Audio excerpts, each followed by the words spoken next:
我以3000士卒与匈奴搏命，杀到匈奴闻风丧胆，手里500铁骑更是所向披靡。可当年将我发配边关的父母，却突然来到北凉城，要求我将功绩让给哥哥陈丰，让他接替我的职位，好带着这份泼天军功回京城，迎娶长公主光宗耀祖。10年的刀霜剑雨，早已经磨灭了我对父母的任何期待。长城外那30万吃人不吐骨头的匈奴狼骑，又岂是一个风花雪月的纨绔能挡得住的？既然他们赶着送人头，这兵权和王位给他们又何妨？不过在此之前，先在这份断亲书上给我画押。那天我刚从关外回来，帅帐的帘子被人一把掀开，进来的不是我的亲卫，而是2个穿着绫罗绸缎、一脸养尊处优的中年人，身后还跟着一个穿着崭新华丽铠甲、显得不伦不类的将军。这是我的好父母，还有我的好哥哥陈丰。10年了，自我15岁被他们送到这九死一生的北凉边关，整整10年，他们一次都没来看过我。今天倒是稀奇一起来了。陈渊，见到爹娘还不行礼？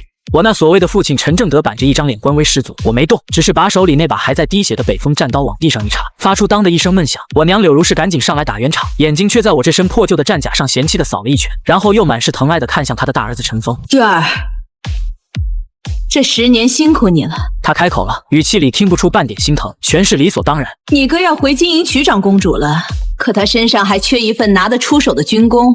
你这北凉统帅的位置，就先让你哥坐着吧。他顿了顿，像是给了我天大的恩赐。你呢，就隐姓埋名当个副将，好好辅佐你哥。都是一家人，你不会这么小气吧？我看着他们真的想笑。旁边的陈丰手里摇着一把白玉扇子，跟他那一身铠甲格格不入。他轻蔑地瞥了我一眼，阴阳怪气地开口：弟弟，听说你在这杀了几个匈奴流寇，就威风的不得了。别沾沾自喜了，不过是些上不了台面的小打小闹。等我接手，定要带着北凉铁骑踏破匈奴王庭，那才是光宗耀祖的泼天大功。杀了几个流寇，我身后的3000大雪龙骑，哪个身上没背着几十上百条匈奴人命？我陈渊的名字在匈奴那边能值小儿液体，到了他嘴里就成了小打小闹。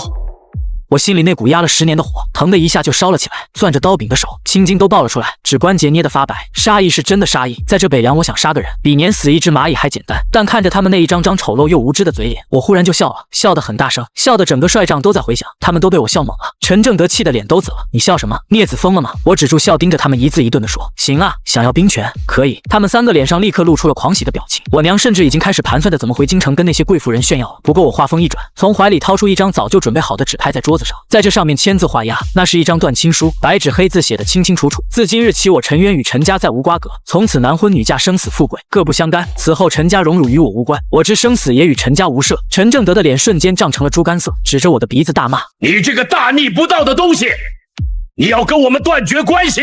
我娘也尖叫起来：陈渊，你疯了！我们可是你的亲生父母，你既然为了这点兵权就要跟我们断亲，你的小心被狗吃了吗？我看着他们觉得真是可笑。不是我要断亲，是你们逼我的。我拿起桌上的笔扔到他们面前。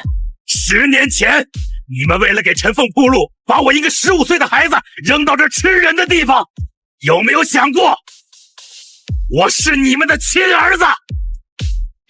现在你们为了他的前程，又要来摘我用命换来的果子，有没有想过我这10年是怎么过的？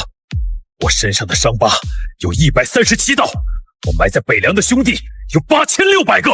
我的声音不大，但每一个字都像锤子砸在他们心口上。签或者滚！我懒得再跟他们废话。陈峰第一个坐不住了，他一把抢过那份断亲书，眼睛放光：爹娘，签！他自己要断的跟我们没关系。只要拿到虎符，我就是北凉王。到时候娶了长公主，我们陈家就是皇亲国戚，谁还认他这个废物？我看着他迫不及待的样子，心底的冷笑越来越浓。陈正德还在犹豫，我娘柳如是却一把夺过笔，在上面飞快地签下了自己的名字，又按了手印，签，让他滚。我只当没生过这个儿子，我只有风儿一个儿子。他尖着嗓子喊。陈正德看着那枚象征着北凉最高兵权的虎，最终还是抵不过权力的诱惑，咬着牙签了字画了押。陈峰更是狂喜，潦草地画上自己的名字，一把将断亲书扔给我，然后猴急地抢过桌上的虎符，像捧着什么绝世珍宝一样。虎符到手了，爹娘，我们成功了！他们一家3口抱在一起狂喜庆祝。我只是默默地收起那份断亲书，叠叠好放进怀里。从这一刻起，我自由了。他们谁都没有注意到，就在他们狂喜欢庆的时候，帅帐外北凉城墙上，负责瞭望的士兵脸色惨白。远处地平线的尽头，匈奴人的烽火已经一柱接着一柱的亮了起来，连成了一条火龙直冲天际。那不是试探，那是30万大军集结的信号。我的好哥哥，希望你喜欢我送你的这份泼天军功。陈渊，你给我记住了。我那刚上任的父亲大人陈正德一脸严肃地警告我，今天这事烂在肚子里，要是传出去，坏了你哥迎娶长公主的名声，我饶不了你。我心里冷笑，都断亲了还想用爹的身份压我，真是脑子不清醒。我没搭理他，自顾自地开始脱身上的重甲。那套跟了我10年、布满刀痕剑孔的玄铁甲被我一件件卸下，扔在地上，发出沉重的声响。我娘柳如是皱着眉头，捂着鼻子，满脸嫌弃，这血腥味快熏死人了。风儿，我们快走，别待在这晦气的地方。陈峰手握虎符，整个人都飘了，腰杆挺得笔直，用一种上位者的眼神瞥了我一眼，哼一个丧家之犬罢了。爹娘，我们去教场，我倒要看看这名震天下的北凉铁骑到底有多厉害。从今天起，他们就是我陈峰的兵了。说完，他趾高气扬地带着我爹娘走出了帅帐。我慢条斯理地换上了一身粗布麻衣，感觉浑身都轻松了。10年的枷锁终于在今天彻底解开。亲卫老张走了进来，他是个50多岁的老兵，从我来北凉的第一天就跟着我。左臂在3年前为了救我被匈奴砍了。王爷，您真的把虎符交出去了？老张的独眼里满是担忧和不甘。那帮人凭什么？老张，从今天起我不是什么北凉王了。我拍了拍他的肩膀，我叫陈渊，一个无父无母的孤儿。可是没什么可是的。我笑了笑，走，咱们也去看看热闹。我挺好奇我那好哥哥要怎么号令我的3000大雪龙骑。教场上3000大雪龙骑已经集结完毕，黑压压的一片鸦雀无声，只有肃杀之气在弥漫。他们每一个人都是从死人堆里爬出来的，他们身上的煞气，连京城最精锐的禁军看了都得腿软。陈峰站在点将台上，手握虎符，清了清嗓子，开始了他的长篇大论。将士们，从今天起，我陈峰就是你们的新统帅。他意气风发，声音提得老高。过去的都过去了，以前那个姓陈的不过是守城之犬，而我将带领你们主动出击，踏平匈奴王庭，为我大周立下不世之功。他说的慷慨激昂，台下的3000铁骑却连眼皮都没抬一下，一个个面无表情，眼神空洞，那气氛尴尬的能用脚趾抠出3室一厅。陈峰的脸有点挂不住了，他举起虎符，大声吼道：“怎么，你们没听到本将军的话吗？见到虎符如见君上，你们这是要抗命吗？”还是没人动。3000人就像3000座冰雕，冷冷地看着他。我娘柳如是急了，在旁边尖着嗓子喊：“你们这群人反了天了！我儿子手里拿的可是虎符，你们敢不听令？这是要造反吗？”陈峰被这死寂的气氛激怒了，他感觉自己的威严受到了前所未有的挑衅。他指着最前排的一个百夫长怒吼道：“你出列，告诉本将军你为何不应答？”那百夫长是个满脸络腮胡的壮汉，脖子上还有一道狰狞的刀疤。他抬起头看了陈峰一眼，那眼神就像在看一个死人。我等只认北凉王。他声音沙哑但无比清晰。放肆！陈峰气得浑身发抖。什么北凉王？现在我才是北凉王！来人，给我将此人拖出去斩了，以儆效尤！他喊了半天，没有一个亲兵敢上前，因为他们都看到了那3000道能杀人的目光已经齐刷刷地锁定了点将台，只要谁敢动一下，下一秒就会被撕成碎片。陈峰的脸涨成了猪肝色，他没想到自己手握虎符，竟然连一个百夫长都动不了，反了都反了！一群刁民！他气急败坏地破口大骂。我站在教场边缘看着这一幕，觉得时机差不多了。我从怀里掏出一个不起眼的补哨，放在嘴边轻轻吹响，呜，一道尖锐但不刺耳的哨声划破了教场的死寂。就在哨声响起的那一刻，奇迹发生了，教场上那3000座冰雕火了。最前排的百夫长第一个动手，他面无表情地解开身上的铠甲，哐当一声扔在地上，紧接着是第二个、第三个，清脆又沉重的金属撞击声连成一片响彻云霄。3000北凉铁骑在陈峰和他爹娘惊骇欲绝的目光中，齐刷刷地脱下了他们视若生命的战甲，扔掉了他们赖以生存的长枪。他们脱得那么干脆，那么决绝。最后3000个只穿着单衣的汉子，赤着上身露出一身狰狞的伤疤，朝着我的方向单膝跪地，声震云天：“王爷退我等退，王爷走我等走，此生只遵北凉王令。”那声音汇成一股洪流，几乎要把点将台上的3个人掀翻。陈峰的脸从猪肝色变成了惨白，他握着虎符的手抖得像筛糠。他怎么也想不明白，为什么这群杀神宁愿脱甲罢工，也不听他的号令？我爹陈正德一屁股坐在地上，嘴里喃喃着：“完了完了！”我娘柳如是更是吓得尖叫起来，躲在陈峰身后，看我们的眼神像是见了鬼。我没再看他们一眼。老张走了，我转身带着老张还有几10个亲卫，潇洒地离开了军营。身后是3000道追随的目光和点将台上那一家人绝望的哀嚎。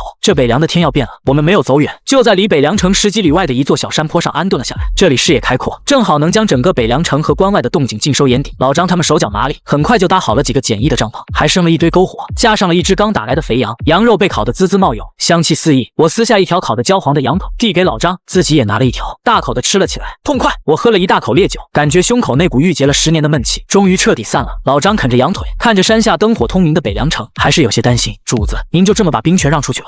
万一匈奴人打过来，那姓陈的草包顶不住，这北凉城的百姓可可就遭殃了。我啃着羊肉，头也不抬。老张，你记着，从今天起，北凉城的安危是陈峰大将军的责任，与我一介草民何干？至于百姓，我顿了顿，看着篝火，火光映在我脸上，明明灭灭，这是他们自己的选择，路是自己选的，是福是祸都得自己担着。我的心早在10年前被发配到这里的时候就已经冷了。这些年我护着北凉，不是为了那个腐朽的朝廷，也不是为了那对冷血的父母，只是为了我身后的这些兄弟，为了那些还算淳朴的边关百姓。但人心是会变的，我交出兵权的消息就像长了翅膀，不到半个时辰就传遍了整个北凉，而几乎在同一时间，这个消息也越过了长城，传到了匈奴人的耳朵里。长城外，匈奴王庭单于默读正搂着刚抢来的大周美女喝着酒，听到探子的回报，他先是一愣，随即爆发出震天的狂笑，哈哈哈哈！长生天开眼啊！那个杀神陈渊，那个让我们10年不敢南下一步的屠夫，竟然被自己人给赶走了。单于千真万确，接替他的是他那个废物哥哥，听说是个连鸡都没杀过的软蛋。默读一把推开怀里的女人，猛地站起身，眼中迸发出贪婪而残暴的光芒。10年了，整整10年了，我匈奴勇士的弯刀都快生锈了，传我王令！他拔出腰间的金刀，指向南方，声音如同饿狼在咆哮：全军集结，目标北凉城！我要用那个废物将军的头骨当酒杯，我要让大周的皇帝跪在我的脚下唱征服！嗷呜！王庭内外数十万匈奴狼骑发出了兴奋的嚎叫，他们被陈渊压制了太久，那股憋屈和恐惧，在这一刻全都转化成了最原始的杀戮欲望。30万大军如同黑色的潮水，开始向北凉关涌来。而此时的北凉城内，我的好哥哥陈峰正在原属于我的帅帐里大排筵宴，他把城里最好的歌姬舞女都叫了过来，帐内酒气熏天，靡靡之音不绝于耳。他搂着一个妖艳的舞姬，手里端着酒杯，已经喝得半醉。美人儿，你看着，等本将军拿下匈奴，娶了长公主，你就是我陈王府的贵客。他得意洋洋地吹嘘着，将军神威，奴家先敬将军一杯。我爹陈正德和我娘柳如是也坐在席上，虽然白天被吓得不轻，但这会儿看着儿子掌控大局的模样，又恢复了那副高高在上的姿态。风儿，那些骄兵悍将怎么样了？都服帖了吗？柳如是关切地问。娘您放心，陈峰一挥手，满不在乎地说，一群粗鄙的丘巴罢了，饿他们几天，看他们还敢不敢跟本将军横。没了军饷，他们连饭都吃不上，到时候还不是得乖乖回来求我。陈正德也捻着胡须，老神在在地点头，此法甚好，对付这群兵痞就不能心慈手软。他们一家人正做着春秋大梦，庆祝着即将到手的荣华富贵。突然轰隆隆，大地开始轻微地震动起来，桌上的酒杯都跟着嗡嗡作响。怎么回事？地震了？陈峰晃了晃脑袋，有些不悦。帐外的亲兵连滚带爬地冲了进来，脸上没有一丝血色，声音抖得不成样子。将军不好了，不好了，慌什么？陈峰一脚踹过去，天塌下来了。那亲兵哭丧着脸，指着关外的方向，几乎要瘫倒在地。天真的要塌了，匈奴30万匈奴大军破关了。什么？陈峰手里的酒壶啪的一声掉在地上，摔得粉碎。他脸上的醉意瞬间消失得无影无踪，取而代之的是无边的恐惧。30万，他以为是3000，最多3万，怎么会是30万？那帮探子不是说匈奴主力都在千里之外吗？他连滚带爬地冲出帅帐，一眼就看到了关口方向那冲天的火光和震天的杀喊声。黑压压的匈奴骑兵如同地狱里涌出的恶物，已经冲破了第一道防线，正在疯狂地屠杀着那些手无寸铁的守关士兵。陈峰两眼一翻，双腿一软，直接瘫软在地，一股温热的液体顺着他的裤管流了下来，骚臭味瞬间弥漫开来，他当场吓尿了。而我正坐在山坡上，一边悠闲地烤着肉，一边好整以暇地看着山下那片人间炼狱。主子，一个黑影悄无声息地出现在我身后，是我的亲信之一，负责情报的影子，长公主派来监视您的那个密探，刚才已经吓傻了，连滚带爬地骑着快马往京城方向跑了。我笑了笑，往火里添了根柴，很好，让他跑，跑得越快越好。我就是要让京城里那位高高在上的皇帝，让那位眼高于顶的长公主都好好看一看，没了屠夫，谁来挡恶狼？他们很快就会知道，这北凉没了谁不行。这北凉真正的王到底是谁？北凉关的火烧了一整夜，喊杀声、惨叫声、哭嚎声混杂在一起，隔着10几里地都能听得清清楚楚。老张和一众亲卫们都站着，一个个拳头攥得死死，眼睛通红。他们想冲下去，想去救那些曾经并肩作战的袍泽，救那些手无寸铁的百姓，但我没发话，谁也不敢动。主子，那陈峰就是个废物，他把重甲步兵调到关墙上当弓箭手用，让斥候营去正面冲锋，这不是让兄弟们去送死吗？一个亲卫气得浑身发抖，声音里带着哭腔。我喝着酒没说话，这就是我想要的结果，不把他逼到绝路，不让北凉流够血，京城里那些大人物永远不知道疼。天亮的时候，第一波攻势终于退了，不是被击退的，是匈奴人抢够了东西，暂时撤回关外休整。北凉关的第一道防线彻底失守，3000守军几乎全军覆没，关墙下尸积如山，血流成河。而我的好哥哥陈峰早就被人从地上拖回了帅帐。他醒来后，第一件事不是想着如何组织防御，而是抓住他爹的衣袖，哭得鼻涕一把泪一把。爹怎么办啊？30万匈奴啊，他们会杀了我的，我不想死啊！陈正德也是六神无主，一张老脸惨白如纸，嘴唇哆嗦着，一句话也说不出来。他一辈子都在官场里钻营，哪里见过这种尸山血海的场面？柳如是抱着自己的宝贝儿子，一边哭一边咒骂，都怪那个小畜生，都怪陈渊，他肯定是故意的，他早就知道匈奴人要来，所以才把这个烂摊子甩给我们。这个天杀的白眼狼啊！到了这个时候，他们不想着是自己贪心不足，反而把所有过错都推到了我的头上，真是可笑至极。对，都怪陈渊。陈峰像是抓住了救命稻草，眼睛猛地亮了。爹，他肯定就在附近看着，我们快去找他，让他回来，让他去打匈奴人。他会回来吗？陈正德颤抖着问。他必须回来。陈峰激动地喊道。这北凉城里还有几10万百姓。姓。他不是自诩为北凉的守护神吗？他能眼睁睁看着这些人死光吗？他不敢，他肯定会回来的。我娘也跟着附和，对，他最爱惜自己的名声了。我们去求他，不，我们去命令他。他要是不回来，我们就去告诉全天下的人，是他陈渊为了报复我们，故意引匈奴入关，害死了全城百姓。看他以后还怎么做人。我坐在山坡上，听着影子带回来的报告，嘴角的讥讽越来越深。都什么时候了，还想着道德绑架，还想着命令我？他们永远不会明白，一个心死的人有多可怕。陈峰很快就振作了起来，他觉得自己的计策万无一失。他派人四处寻找我的踪迹，同时为了在求我回来之前表现一下自己的能力，他开始了他的第二波表演。他把那些没了铠甲和长枪，已经等同于平民的大雪龙骑老兵们全部赶到了第二道防线的城墙上。你们不是能打吗？现在匈奴人来了，你们倒是上啊！他站在安全的大后方，指着那些赤手空拳的士兵们，声嘶力竭地吼着：谁敢后退一步，军法处置，全家抄斩！那些老兵们冷冷地看着他，眼神里全是嘲弄和鄙夷。没有武器，没有铠甲，让他们用血肉之躯去挡匈奴人的弯刀和铁蹄，这已经不是指挥了，这是单方面的屠杀。很快，匈奴人的第二波进攻又开始了。这一次，他们出动了工程车和投石机，巨大的石块呼啸着砸在城墙上，每一次撞击都让整个北凉城为之颤抖。陈峰躲在女墙后面，吓得头都不敢抬。他看着城墙下那些曾经让他无比嫉妒的北凉铁骑，如今像麦子一样被匈奴人一片片的收割。他们没有武器，就用牙咬，用石头砸；他们被砍断了手脚，就用身体去堵城墙的缺口。他们每一个人，直到死亡的最后一刻，都没有后退一步。不是为了陈峰，也不是为了那个狗屁朝廷，他们只是不想让身后的妻儿老小落入匈奴人的魔爪。陈峰看着这一幕，非但没有半点感动和愧疚，反而兴奋地对他爹说：爹，您看，这群贱骨头还是怕死的，只要用家人威胁他们，他们还不是得乖乖给我们卖命？陈正德也露出了笑容。风儿说的是，看来这群兵痞也不是那么难对付。我听着影子的汇报，手里的酒杯被我捏得粉碎。我预想过他们会蠢，但没预想过他们会这么蠢，这么坏。主子，兄弟们快顶不住了！老张的声音都在发颤。我站起身，看着山下那座已经摇摇欲坠的城池，眼神里没有一丝波澜。传令下去，让潜伏在城里的兄弟把我们的家眷，还有那些战死兄弟的家属，全部悄悄转移出来。那其他人呢？其他人，我转过头看着老张，一字一顿地说：尊重他人命运，放下助人情节。老张愣住了，随即重重地点了点头：是主子。我就是要让所有人看清楚，没了我的北凉会是什么下场。我也要让我那好哥哥好好尝尝从云端跌入泥潭是什么滋味。这场戏才刚刚开始，北凉的第二道防线终究还是破了。当匈奴的狼骑插上城头的那一刻，整个北凉城彻底乱了，百姓们哭喊着，像没头的苍蝇一样四处奔逃。匈奴骑兵则像一群冲进羊圈的饿狼，狞笑着，挥舞着弯刀，享受着这场屠杀的盛宴。房屋被点燃，浓烟滚滚，遮天蔽日。女人的尖叫，孩子的哭嚎，男人的惨死前的怒吼，交织成一曲绝望的地狱之歌。帅帐里，陈峰和他爹娘早就吓傻了。跑，快跑啊！柳如是第一个反应过来，他拽着陈峰的胳膊，疯了一样往外拖，再不跑就来不及了。陈正德也连滚带爬的跟在后面，什么官威什么体面，在死亡面前都成了狗屁。他们带着10几个亲兵，换上了普通士兵的衣服，想趁乱逃出城去。可城里早就乱成了一锅粥，到处都是杀红了眼的匈奴兵，到处都是奔逃哭嚎的百姓。他们刚跑出没多远，就被一股逃难的人潮冲散。风儿，我的风儿！柳如是被人流挤得东倒西歪，他惊恐地大喊着，却只能眼睁睁看着陈峰离他越来越远。一个匈奴骑兵注意到了他，虽然他换了衣服，但那保养得宜的皮肤和惊慌失措的神态，都表明他不是普通的百姓。匈奴兵发出一声淫邪的怪笑，催马向他冲来，马鞭高高扬起。柳如是吓得魂飞魄散，闭上了眼睛。就在这时，陈正德不知从哪来的勇气，猛地扑了过来，将他推到一边，马鞭狠狠地抽在了陈正德的背上，瞬间皮开肉绽。快跑！陈正德疼得龇牙咧嘴，却还死死抱住马腿，回头冲柳如是大吼。柳如是连滚带爬的跑了，头也不敢回。那匈奴兵被激怒了，拔出弯刀，一刀就砍断了陈正德的胳膊。陈正德发出了杀猪般的惨嚎，在地上打滚。匈奴兵还不解气，又在他腿上狠狠砍了一刀，这才狞笑着去追赶其他的猎物。另一边，陈峰的情况也没好到哪里去，他被人群击倒在地，好几个百姓从他身上踩了过去。他养尊处优的身子骨哪里受过这个，疼得他眼泪都出来了。他挣扎着爬起来，一抬头就看到一个身材高大的匈奴兵正拎着一个还在哇哇大哭的婴儿，狞笑着准备把他扔进旁边的火堆里。孩子的母亲跪在地上，死死抱着匈奴兵的大腿，苦苦哀求。匈奴兵嫌他烦，一脚将他踹开，然后像扔垃圾一样把孩子扔向了火焰。陈峰看到了这一幕，胃里一阵翻江倒海，当场就吐了出来。这就是他口中上不了台面的匈奴流寇，这就是他要来刷的泼天军功。恐惧像无数只冰冷的手，死死地攥住了他的心脏。他不敢再看，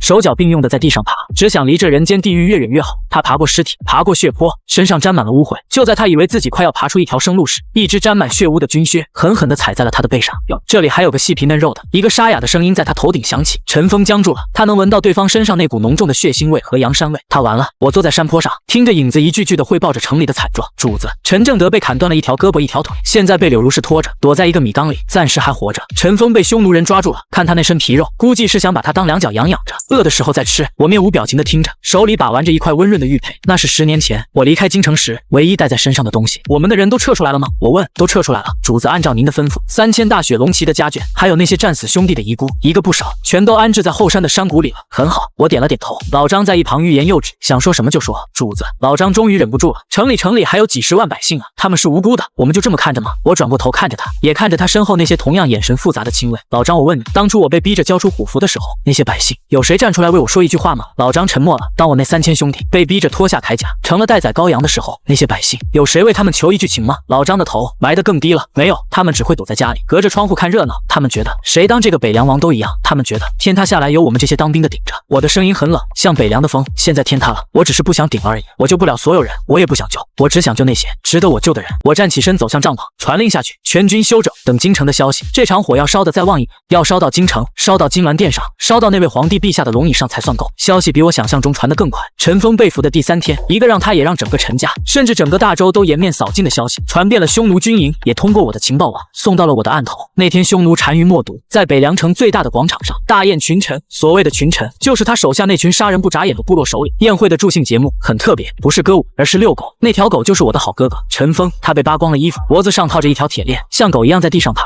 一个匈奴士兵牵着铁链，时不时的用脚踹他，逼着他学狗叫，汪汪汪。陈峰叫了，为了活命，他叫的比谁都大声，比谁都卖力。广场周围围满了匈奴士兵，他们狂笑着，把吃剩的骨头和残羹剩饭扔到他面前。吃啊，大周的将军，吃啊！陈峰犹豫了一下，但牵着他的那个士兵狠狠一脚踩在他的头上，把他的脸踩进了泥水里。他不敢再反抗了，他像一条真正的恶狗扑了上去，抢食着地上的骨头，把满是泥污的食物塞进嘴里。默读坐在高高的主位上，看着这一幕，笑得前仰后合，哈哈哈哈！这就是大周的将军，这就是要来踏平我王庭的英雄。我看连我帐篷里最听话的狗都不如。周围的匈奴首领们全都发出了哄堂大笑，这对他们来说是前所未有的胜利，不仅仅是军事上的，更是精神上的。他们打败了那个让他们恐惧了10年的杀神的哥哥，还把他变成了狗。这个消息对我来说没有任何波澜，我只是把情报递给了老张。老张看完，气得浑身发抖，一拳砸在桌子上，畜生，简直是奇耻大辱！主子，我去杀了他，不能让他再这么丢我们大周的脸，丢的是他陈峰的脸，是陈家的脸，是皇帝的脸，跟我们大周，跟我陈渊有什么关系？我淡淡的说道。可是没什么可是的，我打断他，一个人如果连自己的尊严都可以出卖，那他就只配当一条狗，狗的死活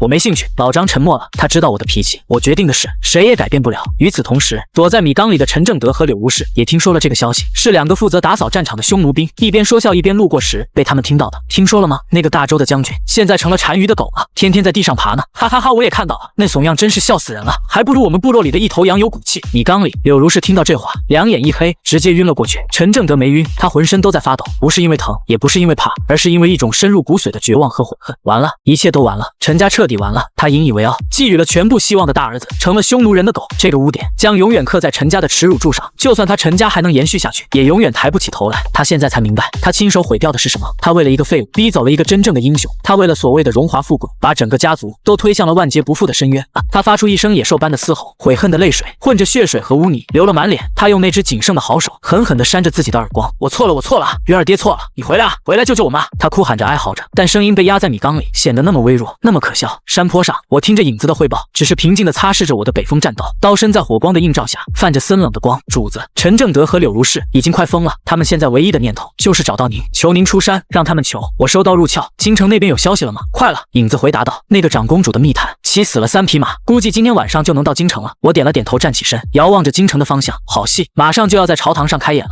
我那位高高在上的皇帝陛下，不知道在得知他亲封的北凉王在给匈奴人当狗时，会是怎样一副精彩的表情。我拭目以待。北凉城终究是没能撑过第5天，在陈峰这条狗的英勇带领下，城内残余的抵抗力量被迅速瓦解。匈奴单于默读举行了一场盛大的入城仪式。他骑着高头大马，走在北凉城最宽阔的朱雀大街上，街道两旁跪满了幸存的北凉百姓，他们瑟瑟发抖，不敢抬头。而默读的马前牵着马缰绳，卑躬屈膝，满脸谄媚笑容的，正是我的好哥哥陈峰。这一幕被无数人看在眼里。北凉，这座大周北方最坚固的屏障，这座我用10年心血和无数兄弟的性命铸就的雄城，就以这样一种屈辱的方式彻底宣告沦陷。消息像瘟疫一样向4面8方扩散开去，而最先得到这个确切消息的是千里之外的大周京城。当晚深夜，皇宫紫宸殿，大周皇帝周乾刚刚就寝，就被一阵急促的敲门声惊醒。陛下，陛下，800里加急，北凉急报。周乾心里咯噔一下，一股不祥的预感涌上心头。他披上龙袍，沉沉着脸快步走到殿外，一个风尘仆仆、浑身浴血的信使正跪在地上，手里高高举着一封火漆密封的奏报，那是长公主府的专属密函。念，周前的声音有些沙哑。太监总管接过奏报，展开，用尖细但因恐惧而颤抖的声音念了起来。奏报的内容很简单，但每一个字都像一记重锤，狠狠地砸在周前的心上。陈正德父子抵梁，逼宫让位，北凉王陈渊签断亲书，交虎符，飘然离去。新任北凉王陈封无能怯懦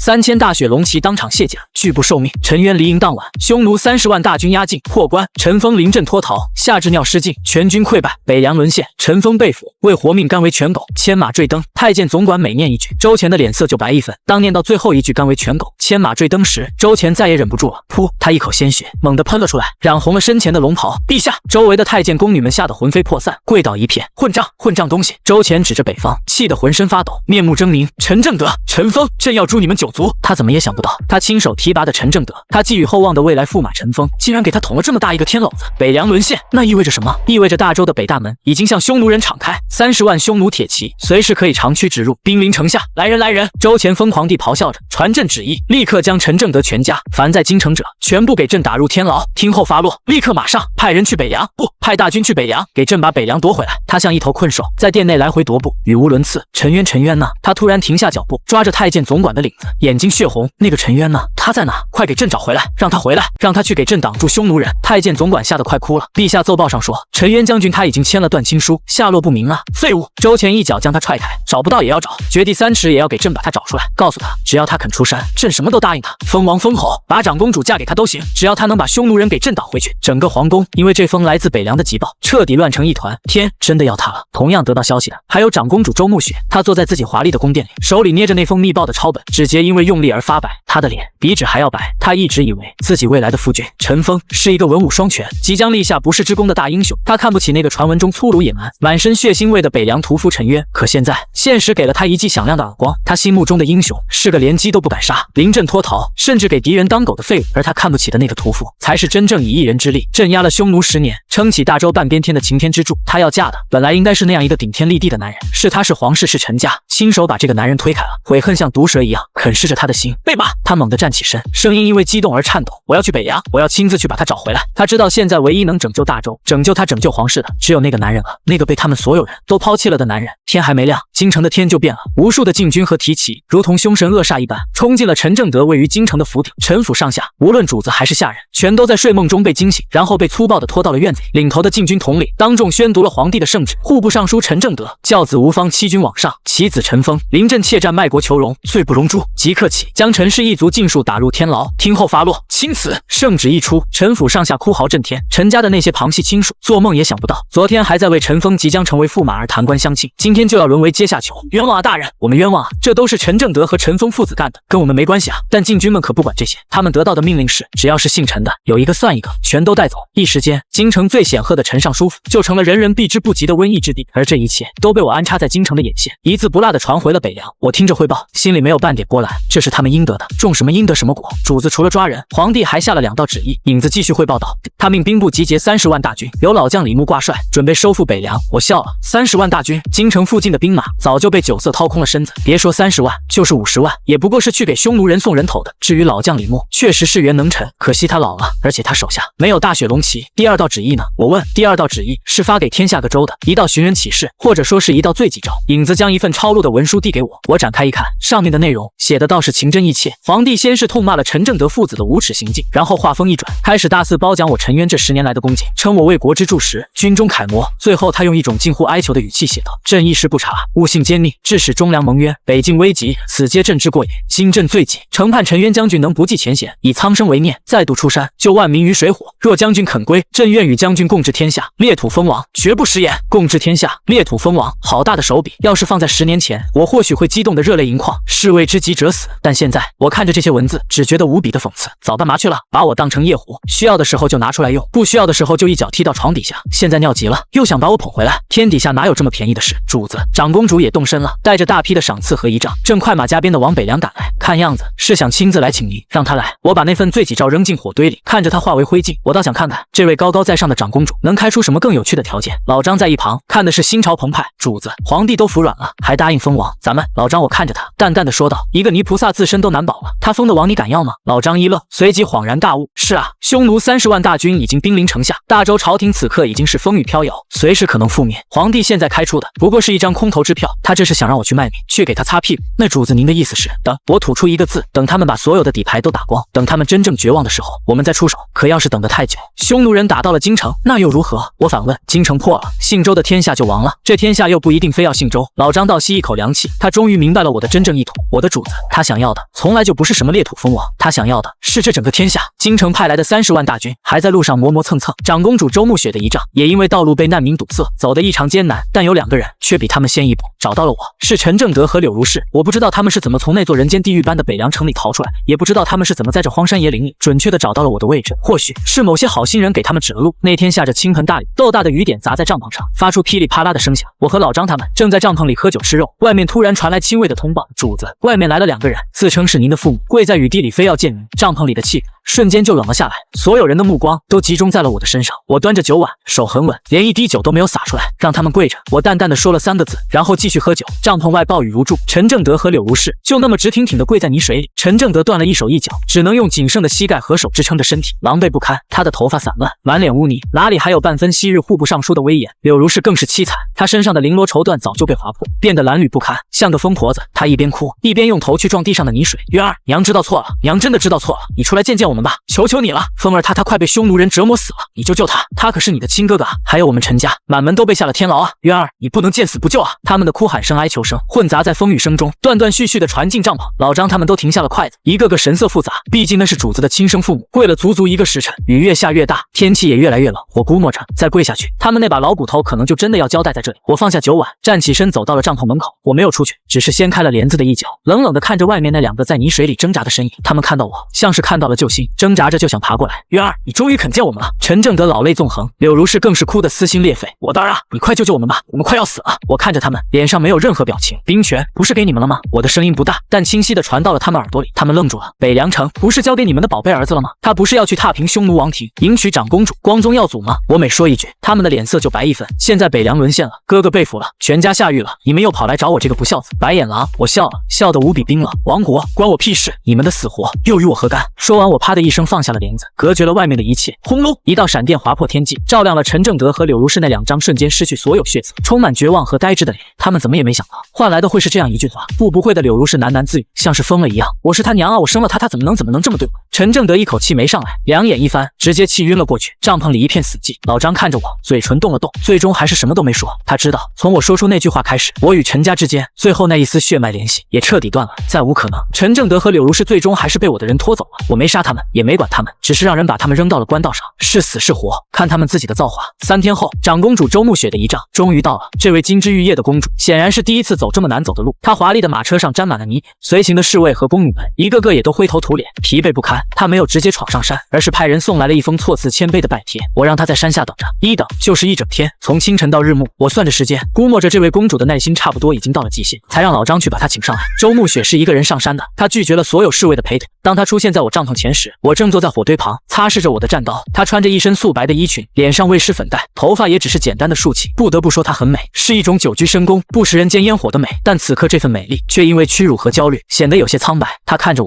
我这一身粗布麻衣和周围那些眼神像狼一样的老兵，漂亮的眼睛里闪过一丝不易察觉的畏惧。你就是陈渊。她开口了，声音有些发紧。我头也没抬，继续擦我的刀。有事。我的冷淡显然让她很不适应。在京城，从来没有人敢用这种态度跟她说话。她深吸一口气，似乎在努力压下心头的不快，尽量让自己的声音听起来柔和一些。陈将军，本宫此次前来是奉了父皇的旨意。我知道。我打断他，罪己诏我看过了，写得不错，文采斐然。周慕雪的脸红一阵白一阵，她咬了咬嘴唇，放下了最后的骄傲，对着我这个她曾经鄙夷不屑的屠夫盈盈一拜。陈将军，过去种种是皇室之过，是陈家之错，本宫我代父皇向你赔罪。我知你心中有怨，但如今国难当头，匈奴30万大军随时可能南下，京师危在旦夕，还请将军能以天下苍生为重，出山救国。他抬起头，眼神里带着一丝哀求和期盼。只要将军肯点头，父皇的承诺绝无虚言，裂土封王，与国同修。甚至他顿了顿，脸颊上飞起一抹红晕，声音低得像蚊子哼。甚至本宫也可下嫁将军，以报将军救国之恩。帐篷周围响起一片倒吸冷气的声音，老张他们一个个眼珠子都快瞪出来了。长公主下嫁，这可是天大的荣耀，多少王公贵族挤破脑袋都求不来的福分。我终于停下了手里的动作，我抬起头，第一次正眼看他，不得不承认他确实是个尤物，尤其此刻他那副楚楚可怜、任君采撷的模样，足以让任何一个男人心动。他见我看他，以为自己的条件打动了我，眼神里不由自主地流露出一丝喜悦和理所当然的自信。在他看来，没有男人能拒绝这样的诱惑。权力、财富、美人，我已经得到了皇帝的承诺，现在连他这个帝国最尊贵的女人都愿意委身于我，我还有什么理由拒绝？我看着他突然笑了，长公主殿下，他以为我要答应了，下意识地应了一声。你的意思是，只要我点头，我就能得到一个随时可能亡国的王位，和一个被我那废物哥哥退了婚的女人？我的声音很平静，但每一个字都像一把刀子，狠狠地扎在周慕雪的心上。他脸上的血色唰的一下全都褪尽了，屈辱、愤怒、不敢置信，各种情绪在他脸上交替出现。你说什么？他声音都在发抖。我说，我站起身走到他面前，居高临下的看着他，眼神里充满了毫不掩饰的戏谑和嘲弄。你觉得你配吗？你凭什么觉得？还有你那个快要完蛋的皇室，有资格跟我谈条件？我陈渊想要的东西，我会自己来取，不需要任何人施舍。至于你，我上下打量了他一番，摇了摇头，太脏了，滚！最后一个字，我几乎是吼出来的。周慕雪如遭雷击，踉跄着后退了2步，一屁股跌坐在地上。他长这么大，何曾受过这等羞辱？泪水瞬间模糊了他的双眼，他看着我，眼神里充满了怨毒和恨意，但他什么也不敢说，因为他从我的眼睛里看到了毫不掩饰的杀气。他毫不怀疑，如果他再多说一个字，我真的会杀了他。他挣扎着从地上爬起来，连身上的泥土都来不及拍，转身连滚带爬的跑下了山，那背影狼狈的像一条丧家之犬。我看着他消失在夜色中，脸上的冷笑慢慢收敛，所有的棋子都已经落位，所有的底牌都已经打光，现在该我了。我转身面对着老张和身后那几十名亲卫，还有隐藏在山谷中那3000名已经穿戴整齐、重拾刀枪的大雪龙骑主子，他们齐刷刷的单膝跪地，眼神狂热。我拔出北风战刀，刀锋直指山下那片被战火笼罩的土地，传我将令。我的声音在寂静的夜里传出很远很远，全军开拔！开拔！这2个字从我嘴里吐出来，不重但也不轻，正好能让在场的所有人都听得清清楚楚。身后那3000个一直单膝跪地的汉子，几乎在同一时间站了起来，没有口号，没有喧哗，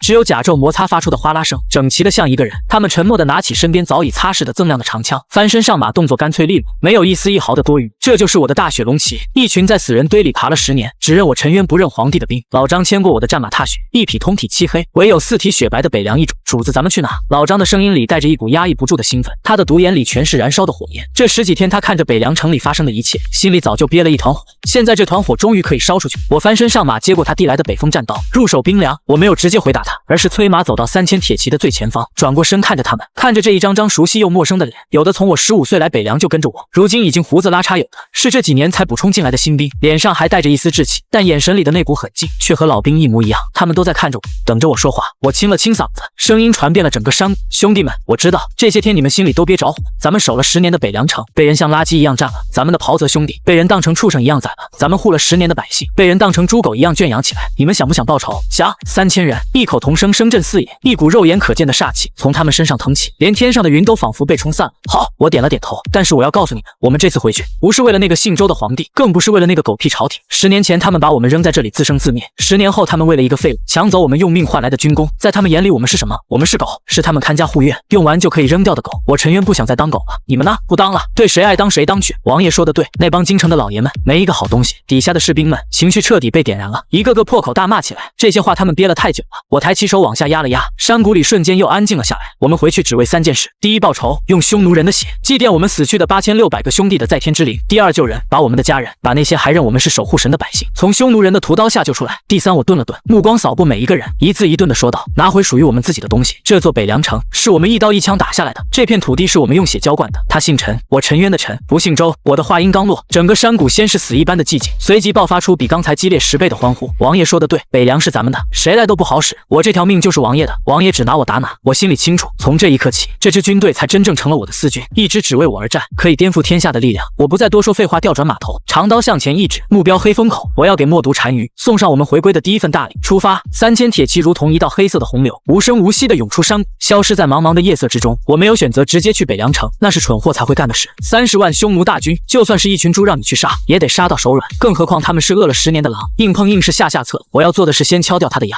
再砍断他的爪子，最后在他最虚弱、最恐惧的时候，一刀割断他的喉咙。黑风口就是匈奴人从关外运送粮草的必经之路。30万大军人吃马嚼，每天消耗的粮草是个天文数字。北凉城里的存粮根本撑不了多久，断了他们的粮道，就等于扼住了他们的命脉。我就是要让默读，让那30万匈奴狼骑知道我陈渊回来了。这北凉的黑夜，从今天起将是他们所有人的噩梦。而此时，那位刚刚被我羞辱的体无完肤的长公主周慕雪，正失魂落魄的回到山下的营地。公主殿下，那个陈渊他怎么说？一个心腹太监小心翼翼的迎上来问道。周慕雪脸色惨白，嘴唇都在哆嗦。她一想到我那满是嘲弄的眼神和那句太脏了，就感觉心如刀绞，一股前所未有的屈辱感涌上心头。他拒绝了，他喃喃自语：什么拒绝了？连您下嫁都拒绝了？他疯了吗？太监尖叫起来：备马回京，立刻回京！周慕雪像是突然惊醒过来，他抓住太监的胳膊，指甲都陷进了肉里。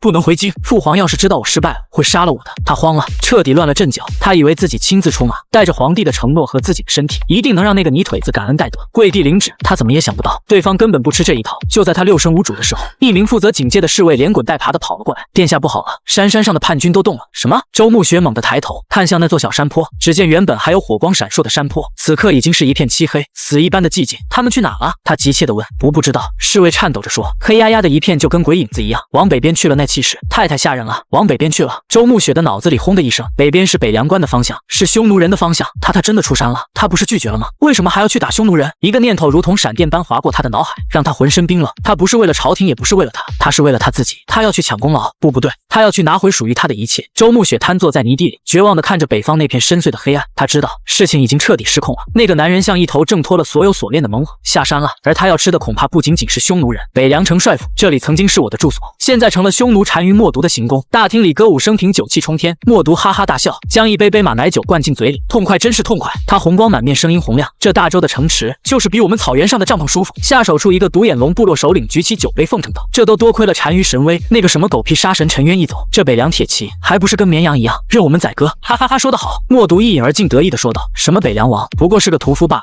现在他的哥哥那个所谓的大周将军不也成了我的一条狗吗？说着他冲门外喊道：来啊，把我的将军犬牵上来，给各位首领助兴。很快2个匈奴士兵就狞笑着用铁链拖进来一个人，那人浑身赤裸，身上满是脚印和鞭痕，头发乱得跟鸡窝一样，脸上全是污泥，正是我的好哥哥陈峰。汪汪汪！不用人吩咐，陈峰一被拖进来就主动趴在地上，惟妙惟肖地学起了狗叫，那谄媚的样子看得在场的匈奴首领们都哄堂大笑。单于您这条狗养得可真听话啊！是啊，比真的狗还像。默读很享受这种恭维，他扔了一根啃剩的羊骨头到陈峰面前，赏你的，吃吧。陈峰眼睛一亮，饿虎扑食般的扑了过去，抓起骨头就往嘴里塞，连上面的泥土都一起吃了下去。他已经饿了2天了，为了活命，别说骨头，就是屎他都愿意吃。看着陈峰这副下贱的模样，默读的虚荣心得到了极大的满足。但就在这时，一个亲兵神色慌张的从外面跑进来，打断了这欢乐的气氛。单于不好了！默读脸上的笑容瞬间消失，他不悦地皱起眉头，慌什么？天塌下来了！单于，东边的黑风口，我们的粮草队被劫了。那亲兵结结巴巴地说道。什么？默读猛地站了起来，一把推开怀里的女人。被劫了？被谁劫了？是那帮没死绝的北凉残兵吗？不知道。亲兵快哭了，我们派去的人只看到满地的尸体，还有被烧成灰的粮草押运粮草的300个兄弟，一个活口都没留下，一个活口都没有。默读的眼睛眯了起来，一股危险的气息从他身上散发出来。现场有什么发现？有。亲兵赶紧从怀里掏出一个东西，高高举起。我们在一个队长的尸体上发现了这个，那是一枚用狼牙雕刻而成的徽章，上面刻着一个狰狞的龙头，大雪龙旗的徽章。当看到那枚徽章时，大厅里所有匈奴首领的笑声都戛然而止，整个大厅瞬间安静的连根针掉在地上都能听见。刚才还喧闹无比的气氛一下子降到了冰点。陈渊那个独眼龙首领的声音都在发抖，脸上的血色褪得一干二净。这个名字就像一个魔咒，让所有在场的匈奴人都感到了发自内心的恐惧。10年了，他们被这个名字压得喘不过气来，他们以为这个煞星终于走了，他们可以为所欲为了。可现在，这枚徽章像一盆冰水，把他们从头浇到脚。他回来了。默读的脸色也变得极其难看，他一把夺过那枚徽章，死死地攥在手里，手背上青筋暴起。不可能！他低吼道。他已经被大周皇帝赶走了，他已经是个丧家之犬了，他哪来的胆子回来？虽然嘴上这么说，但他心里也慌了。别人不知道，他可是清清楚楚陈渊那个人有多可怕。那根本不是人，是个疯子，是个魔鬼。会不会是他的手下，打着他的旗号想吓唬我们？一个首领小心翼翼地猜测道。对，一定是这样。默读像是抓住了救命稻草，立刻附和道：陈渊已经是个光杆司令了，他能有多少人？180个，顶天了。他这是在虚张声势，想让我们害怕，然后自己逃走。他越说越觉得有道理，心里的恐惧也消散了不少。传我命令！他大声吼道：派出5000狼骑，给我沿着黑风口一寸一寸的搜，我倒要看看这个缩头乌龟到底躲在哪里。找到他，我要把他碎尸万段。他以为这只是一次小规模的报复行动，他根本不知道，他要面对的不是180个残兵，而是3000头被彻底激怒的来自地狱的恶龙。而趴在地上上的陈峰听到这一切，眼珠子却转了转。陈渊，他回来了，他不是走了吗？不是签了断亲书吗？陈峰的心里瞬间涌起一股极度的怨恨和嫉妒。凭什么？凭什么他陈渊走到哪里都能搅动风云？凭什么他一回来就能让这些杀人不眨眼的匈奴人吓成这样，而自己呢，只能像狗一样趴在地上祈求残羹剩饭？不，我不能就这么当一辈子狗。一个恶毒的念头在他心里升起，这是一个机会，一个向新主子表忠心的机会。他比任何人都了解陈渊，他知道陈渊的弱点。他挣扎着爬到默读脚下，用头去蹭默读的靴子。单于伟大的单于，他用一种极其卑微的语气说道：“我知道那个孽种部，那个逆贼陈渊的底细。”默读低头看了他一眼，眼神里全是鄙夷，但还是问道：“你知道什么？说来听听。”陈峰的眼睛亮了。陈渊那个人最是自负，他这次回来肯定没带多少人，就是想靠偷袭来占点便宜，好长长他自己的威风。他最喜欢在那些地势险要的山谷里打埋伏。我知道有个地方叫一线天，离这里不远，两边都是悬崖峭壁，只有中间一条小路。他最喜欢用这种地方了。您派大军过去，在两边悬崖上埋伏好弓箭手，等他一进去万箭齐发。他插翅难飞啊！陈峰说的唾沫横飞，仿佛已经看到了我被射成刺猬的惨状。他以为他这是在给默读出谋划策，是在给自己挣一条活路。他根本不知道，他这个妙计正把我引向一个连我想都不敢想的巨大惊喜。默读听完摸了摸下巴，陷入了沉思。这个废物说的话虽然不一定全对，但听起来似乎有那么点道理。陈渊用兵确实喜欢出奇制胜，剑走偏锋。好，默读一拍大腿，就按你说的办。来人，再加派5000人马，由我的先锋大将呼延灼带领，立刻去一线天设伏。我倒要看看他陈渊是不是真的有3头6臂。他看着一脸谄媚的陈峰，难得的露出了一丝笑容。你这条狗还算有点用，要是这次真能抓住陈渊，我赏你当个百夫长，以后吃香的喝辣的少不了你的。谢单于！陈峰激动的浑身发抖，拼命的磕头，把额头都磕破了。我一定为单于尽心尽力当牛做马。他以为自己的好日子就要来了，他不知道从他出这个主意开始，他就已经亲手为自己也为匈奴人挖好了一个巨大的坟墓。此时黑风口一片死寂，空气中弥漫着一股浓重的血腥味和焦糊味，刺激着人的鼻子。地上躺着300多具匈奴士兵的尸体，他们死状各异，但大部分都是一击毙命。很多人脸上的表情还停留在惊愕的那一刻。所有的粮草车都被烧成了焦炭。我骑在马上静静地看着这一切，脸上没什么表情。这点战果对我来说连开胃菜都算不上，主子都打扫干净了，没有留下一个活口。一个负责清理战场的百夫长过来向我报告，他叫李二牛，是跟着我10年的老兵，左脸上一道长长的刀疤，让他看起来格外凶悍。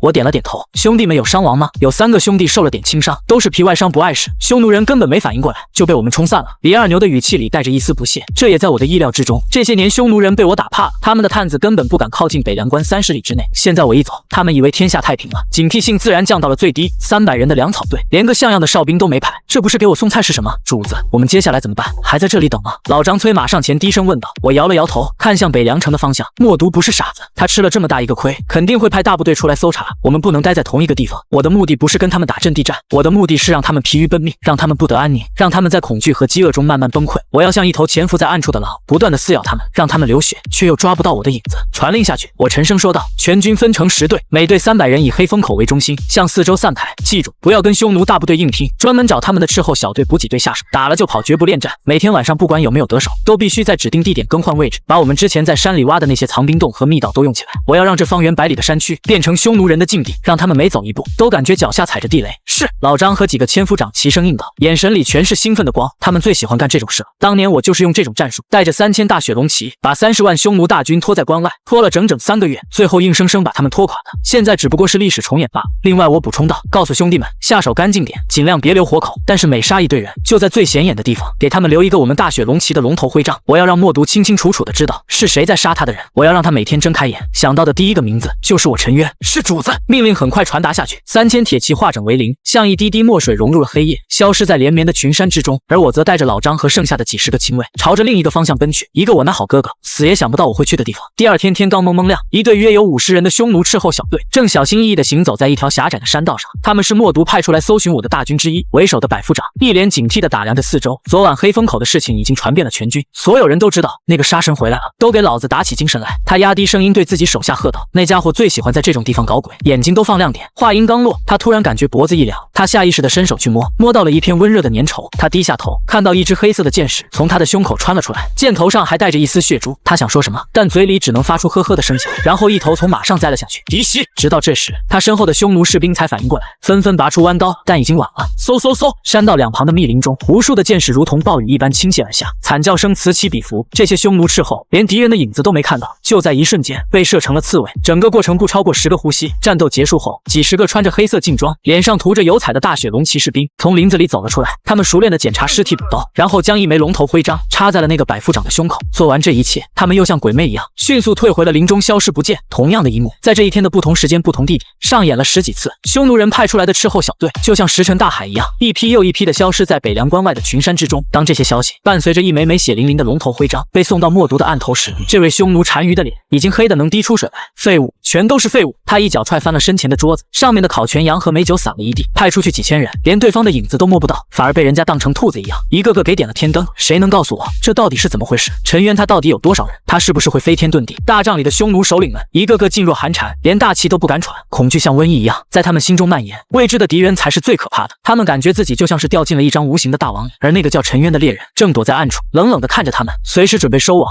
单于！就在这时，一个传令兵冲了进来，脸上带着一丝喜色。单于，呼延灼将军派人回来了。他说已经找到了陈渊的踪迹。什么？默读精神一振，快说在哪里？呼延灼将军说，根据那条狗欧布，根据那个陈峰提供的线索，他发现有一支大约数百人的队伍正朝着一线天的方向移动。呼延灼将军已经带人抄近路，提前在一线天的悬崖上设下了埋伏。他让您放心，这次一定让陈渊有来无回。好好好！默读连说3个好字，脸上的阴霾一扫而空，重新露出了残忍的笑容。传我命令，让呼延灼不要急着动手，等我要亲眼看着那个杂碎是怎么死在我的面前的。告诉将士们打起精神来，等宰了陈渊，我们就南下去抢大周的京城，抢他们的皇帝，抢他们的公主。大帐里再次响起了匈奴人兴奋的嚎叫，他们以为胜利就在眼前了。而此刻我正带着老张他们站在一座高高的山峰上，用望远镜冷冷地看着远处那条如同巨蟒般正朝着一线天方向开进的匈奴大军。主子您真是神了！老张放下望远镜，一脸佩服地说道。您怎么知道陈峰那个小畜生会把他们引到一线天去？我笑了笑没说话。我当然不知道，但我知道我那个好哥哥从小就喜欢自作聪明，他以为他很了解我，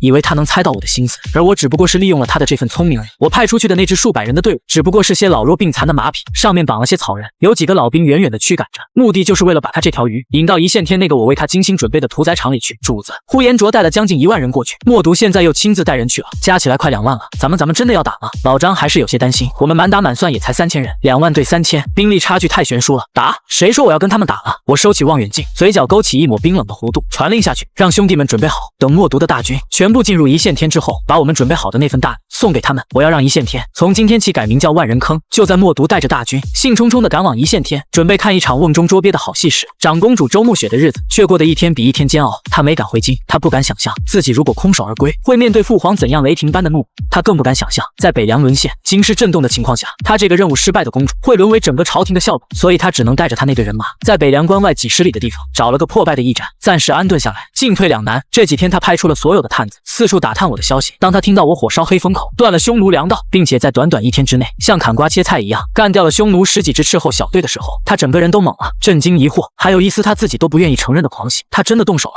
她抓住前来报告的侍卫统领，声音都在发颤。她不是拒绝了吗？她为什么要这么做？侍卫统领苦笑着摇了摇头，殿下，属下不知，但看这架势，陈将军不，陈渊他似乎是想凭一己之力对抗匈奴30万大军。疯子，他就是个疯子。周慕雪喃喃自语，但不知为何，这个疯子的形象在他心里却变得越来越清晰，越来越高大。那个在火堆旁冷冷地对他说你配马的男人，那个被他视为粗鄙屠夫却以一人之力撑起大周北境10年的男人，那个被整个帝国抛弃却在帝国最危难的时候第一个站出来，用最直接最血腥的方式向敌人宣战的男人，和那个跪在匈奴人脚下摇尾乞怜连狗都不如的陈峰比起来，简直是一个在天一个在地。悔恨像毒蛇一样再次啃噬着他的心。如果当初自己没有那么高傲，如果皇室没有那么短视，如果陈家没有那么贪婪，现在站在他身边与他并肩作战共享这份荣耀的就该是自己啊！不行，我不能就这么算了。周慕雪猛地站了起来，眼睛里闪烁着一种近乎偏执的光芒。他既然肯打匈奴人，就说明他心里对大周对天下苍生还是有感情的。他只是在怨恨我们，只要我能让他消气，只要我能让他看到我的诚意，他一定会回心转意的。他就像一个输红了眼的赌徒，迫切的想要抓住最后一根救命稻草。来人！他大声喊道，去把那2个老东西给我带上来。他口中的老东西自然就是被我扔在官道上，后来被他的人救下的陈正德和柳如是。这几天这2个人过得生不如死，身体上的伤痛还在其次，精神上的折磨才是最致命的。他们从高高在上的尚书大人和尚书夫人变成了连乞丐都不如的丧家之犬，唯一的儿子成了匈奴人的玩物，整个家族都被打入了天牢。而这一切的罪魁祸首，他们那个曾经最看不起的2儿子，现在却成了所有人唯一的希望。这种巨大的落差和讽刺快要把他们逼疯了。当他们被士兵拖到周慕雪面前时，已经没有了半点人样。殿下公主殿下，陈正德跪在地上，用那只仅剩的好手死死拽住周慕雪的裙角，老泪纵横，求求您再去求渊儿吧，只有他能救我们陈家了，只有他能救风儿了。柳如是也趴在地上哭得撕心裂肺，渊儿他就是恨我们，只要我们去给他磕头，给他赔罪，他一定会心软的。他是我身上掉下来的肉啊，他不能不管我们啊。看着这2个可怜又可恨的家伙，周慕雪的眼神里闪过一丝厌恶，但他知道现在这2个人是他手里唯一的可能有点用的牌了。带上他们，他冷冷地说道。还有，把父皇赏赐的所有金银珠宝全都装上车，备马，我们去找陈渊。他觉得自己这次是带着诚意和亲情去的，软硬兼施，威逼利诱。他不信那个男人还是铁石心肠，然而他还是想得太简单了。当他的车队浩浩荡荡地行驶在山路上时，迎面撞上了一支军队，一支浑身浴血、煞气冲天的军队，正是刚刚化整为零又重新集结起来的我和我的3000大雪龙骑。我们刚结束了一场热身运动，正准备去看一线天的好戏。当周慕雪的马车被几十杆黑洞洞的长枪拦住去路时，他整个人都吓傻了。他掀开车帘，看到的是一张张冷漠的不带一丝感情的脸和那一双双如同饿狼般的眼睛。回首的正是我，我骑在马上，居高临下的看着他，眼神里连一丝波澜都没有。又是你？我皱了皱眉，有些不耐烦。我不是让你滚了吗？怎么还想来试试？陈渊周慕雪吓得连话都说不囫囵了。他看着我们身上那还未干涸的血迹和空气中浓烈的血腥味，胃里一阵翻江倒海。渊儿，是爹啊，我的儿啊，娘在这里啊！就在这时，陈正德和柳如是被人从后面的囚车里拖了出来。他们一看到我，就像疯了一样，连滚带爬的朝我扑过来。滚开！老张一挥马鞭，抽在他们身前的地上，溅起一片泥水。谁让你们靠近王爷的？陈正德和柳如是吓得停住了脚步，跪在地上，冲着我拼命磕头。渊儿，我们知道错了，我们真的知道错了，你饶了我们吧，你就救你哥哥吧，他快死了。我冷冷地看着他们，就像在看2个与我毫不相干的陌生人。然后我把目光转向了马车里那个脸色惨白的女人。长公主殿下，我笑了，笑得很开心。你真是一次又一次地刷新我对愚蠢的认知。你以为带着这2个老东西来就能让我心软？你以为用这种血缘关系来绑架我，我就会乖乖听你的话？周慕雪的身体抖得像风中的落叶。我只是想，你想让我告诉你，你错的有多离谱吗？我打断他，声音陡然变冷。我今天就告诉你。我催马向前走了2步，逼近到他的马车前。我看着那2个跪在地上满眼期盼的老东西，一字一顿地说道：我陈渊15岁被你们抛弃在北凉，就当自己已经死过一次了。现在的我跟你们陈家没有半点关系，我身上的血早就被北凉的风雪换干了，我心里的肉也早就被匈奴的弯刀剜尽了。你们的死活，你们儿子的死活，你们陈家的死活，对我来说连个屁都算不上，用他们来威胁我。长公主，你是在侮辱我，还是在侮辱你自己？我的每一个字都像一把重锤，狠狠地砸在他们3个人的心上。陈正德和柳如是脸上的期盼瞬间变成了绝望，然后是呆滞，他们张着嘴，像是被抽走了魂魄，一句话也说不出来。周慕雪的脸更是白得没有一丝血色，她终于明白了，这个男人是真的心死了，他对他们、对皇室、对陈家已经没有了哪怕一丝一毫的感情，剩下的只有恨。所以我看着他，嘴角的弧度变得危险起来。现在带着你的金银珠宝，带着你的这2个废物，从我眼前消失。如果再让我看到你们出现在我面前……我没有把话说完，只是用手轻轻地在脖子上比划了一下，那个意思不言而喻。周慕雪如遭雷击，尖叫一声，猛地放下了车帘。走，快走，快掉头！他用带着哭腔的声音对车夫疯狂地嘶吼着，车队乱成一团，调转方向，狼狈不堪地逃走了。我看着他们落荒而逃的背影，眼神里没有一丝怜悯。一群自作聪明的蠢货！我收回目光，长刀再次向前一指，继续前进，去看好戏。是。3000铁骑发出一声整齐的呐喊，绕过那辆被遗弃在路边的囚车和那2个瘫在地上如同死狗一般的老东西，继续向着一线天的方向奔腾而去。一线天正如其名，这是一条极其狭窄的峡谷，两边是高达100丈的悬崖峭壁，中间只有一条仅容2-3匹马并行的小路。这里是天然的绝佳伏击地点。此刻峡谷2侧的悬崖上密密麻麻地趴满了匈奴的弓箭手，足有上万人。他们张弓搭箭，只等目标进入埋伏圈，就立刻万箭齐发。峡谷的尽头，默毒和他最精锐的5000狼骑也已经严阵以待，堵住了出口。入口处则是先锋大将呼延灼率领的5000人马，一张天罗地网已经悄然张开。默毒骑在一匹神骏的白马之上，手里拿着望远镜，意气风发地看着峡谷的入口方向。来了吗？他有些不耐烦地问身边的呼延灼。南隅，快了！探子回报，那支队伍离这里已经不足5里了。好。默毒狞笑起来，告诉兄弟们，都把眼睛放亮点儿。今天我们就要在这里宰了那个不可一世的陈渊，为我们死去的匈奴勇士报仇。嗷呜！匈奴士兵们发出了嗜血的嚎叫，他们等这一天等了太久了。很快，远处的地平线上出现了一支队伍，那支队伍看起来有些奇怪，队伍里的人一个个歪歪扭扭的骑在马上，仿佛随时都会掉下来，马匹也走得有气无力，看起来病恹恹的。默毒皱了皱眉，怎么回事？陈渊的兵什么时候变得这么拉胯了？单于您看，呼延灼指着队伍前方，他们打的确实是大雪龙旗的龙头旗。默毒拿起望远镜，仔细一看，果然一面黑色的龙头大旗正在风中飘扬。管他呢，只要是陈渊的人都得死。默毒放下望远镜，眼中凶光一闪，可能是这几天东躲西藏，累坏了吧？正好省了我们不少力气。他看着那支慢吞吞的队伍，一点一点地进入了峡谷，100米、200米、300米。当整支队伍都完全进入伏击圈后，默毒的脸上露出了残忍到极点的笑容。他猛地举起手中的金刀，正要下令放箭，突然轰隆隆一阵惊天动地的巨响从他们身后，从峡谷的2侧山壁之上传来，紧接着大地开始剧烈的颤抖，仿佛有千军万马在奔腾。怎么回事？事？地震了！默读大惊失色，他身下的战马也开始不安地嘶鸣起来。还没等他反应过来，更让他惊骇欲绝的一幕发生了：峡谷两侧的悬崖，那坚硬的岩壁竟然开始出现一道道巨大的裂缝，紧接着无数的巨石泥土如同山洪爆发一般，从悬崖顶上倾泻而下。是山崩！快跑啊！不知是谁发出了一声绝望的嘶吼，埋伏在悬崖上的上万名匈奴弓箭手连反应的时间都没有，就在一瞬间被滚滚而下的泥石流彻底吞没，惨叫声只来得及发出一半就戛然而止。默读和他手下的匈奴士兵们全都目瞪口呆地看着这如同天罚的一幕，脑子里一片空白。这是怎么回事？好端端的怎么会山崩？难道是长生天在惩罚他们？而那只刚刚进入峡谷的大雪龙骑，在山崩发生的一瞬间，竟然调转马头，以比来10快10倍的速度，飞也似的逃出了峡谷。这时默读才看清，那些马背上的人根本就不是什么士兵，而是一个个用稻草扎成的草人。世纪，我们中计了！呼延灼发出了撕心裂肺的吼声，默读的脸瞬间变得惨白。他终于明白，这不是天灾，而是人祸。陈渊，又是陈渊！他根本就没打算进这个峡谷，他把他们引到这里是为了活埋他们。快撤，冲出峡谷！默读惊恐地咆哮着，调转马头就想往回跑，但是已经晚了。轰隆，又是一声巨响，从峡谷的入口处传来，大量的泥石将本就狭窄的入口彻底堵死。与此同时，峡谷的出口，也就是默读他们原本待着的地方，也发生了同样的事情，前路后路全都被堵死了。近2万匈奴大军就这么被活生生的困在了这条长达数里的狭长峡谷之中。完了，全完了！一个匈奴士兵扔掉手里的弯刀，绝望地跪在了地上。默读看着两边还在不断滚落巨石的悬崖，看着被彻底堵死的出路，一股深入骨髓的寒意从脚底板直冲天灵盖。他感觉自己不是掉进了陷阱，而是掉进了一座精心为他准备的坟墓。就在这时，峡谷两侧的悬崖顶上，那滚滚的烟尘之中出现了一排排黑色的身影，他们就像是从地狱里爬出来的魔神，居高临下，冷冷地俯视着峡谷里这些已经变成瓮中之鳖的猎物。为首一人骑在一匹黑色的战马之上，手里提着一把还在滴血的战刀。虽然隔着很远，虽然看不清他的脸，但默读知道那个人是谁，那个让他做了10年噩梦的男人，那个屠夫他回来了。陈渊！默读指着悬崖上的身影，发出了野兽般不甘而又恐惧的嘶吼。我坐在马背上，冷冷地看着下面那群乱成一锅粥的匈奴人。老张在我身边，激动的浑身都在发抖。主子，成功了！我们成功了！这简直是神迹呀！你是怎么做到的？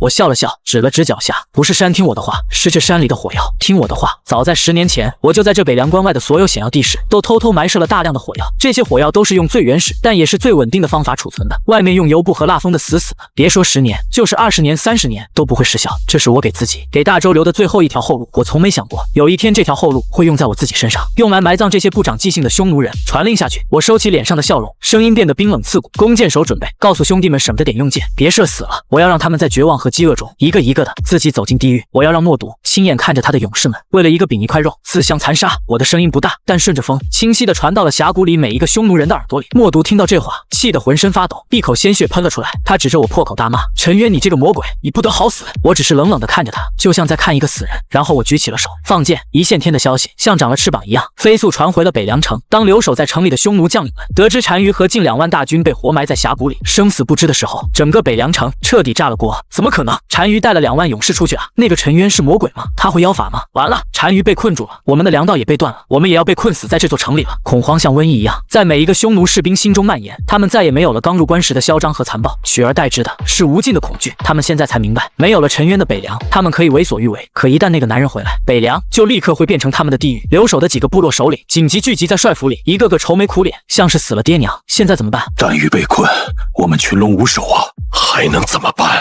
跑吧！趁着陈渊的主力都在一线天那边，我们赶紧出城，跑回草原去。再待下去，我们都得死在这里。一个胆小的首领提议道：“跑！”说得轻巧。另一个首领立刻反驳：“陈渊那个疯子，肯定在城外布下了天罗地网。我们现在出去，不就是自投罗网吗？你忘了那些斥候小队是怎么没的了？那你说怎么办？待在这里等死吗？城里的粮食最多还够我们吃10天，10天之后我们吃什么？吃人吗？”几个首领吵作一团，谁也拿不出一个主意。就在他们吵得不可开交的时候，一个卑微的身影从角落里爬了出来，是我的好哥哥陈峰。默读出去的时候没带上他这条狗，就把他扔在了帅府的马厩里。这几天他听着外面风声鹤唳，早就吓得魂不附体了。现在他觉得自己的机会又来了，他必须想办法在这些新的主子面前证明自己的价值，否则一旦城破或者匈奴人断粮，第一个被吃掉的肯定是他这个没用的两脚羊。各位大人，将军陈峰跪在地上，用一种极其谦卑的语气说道：“小人有办法对付陈渊。”正在争吵的几个匈奴首领都停了下来，用一种看傻子一样的眼神看着他。你一条狗能有什么办法？一个首领不屑地啐了一口：“大人，各位大人，我比任何人都了解陈渊那个逆贼。”陈峰急了，为了活命，他把自己的脑子转到了极致。陈渊那个人最是虚伪，他总喜欢在人前装出一副爱民如子、仁义无双的模样。他最在乎的就是他的名声。我们可以利用这一点啊！一个看起来比较有头脑的匈奴首领来了兴趣，怎么利用说来听听。我们可以把城里那些大州的百姓全都抓起来，把他们绑在城墙上，男女老少一个不留。陈峰的眼睛里闪烁着恶毒而又兴奋的光芒。陈渊他不是自诩为北凉的守护神吗？他不是爱民如子吗？我倒要看看，当他看到满城墙都是他要守护的百姓时，他还敢不敢下令攻城？他要是攻城，他就是亲手屠杀自己的子民，他这辈子都别想再抬起头来做人，他那个守护神的名声就彻底臭了。他要是不攻城，那我们就安全了。我们可以用这些百姓当人质，逼他给我们送粮食，逼他放了单于，到时候主动权就掌握在我们手里了。陈峰越说越激动，仿佛已经看到了自己因为这个妙计而被匈奴人奉为上宾的场景。他丝毫没有想过这个计策有多么的歹毒，多么的灭绝人性。那些百姓可都是他的同胞啊！听完他的话，大帐里的几个匈奴首领都沉默了，他们互相看了看，眼神里都流露出一丝惊讶。他们惊讶的不是这个计策的歹毒，对他们来说，杀人放火、用妇孺当人质都是家常便饭。他们惊讶的是，这个计策竟然是从一个大州人、一个曾经的将军嘴里说出来的。你这个真是比我们匈奴人还要狠毒啊！那个首领先是愣了一下，随即哈哈大笑起来。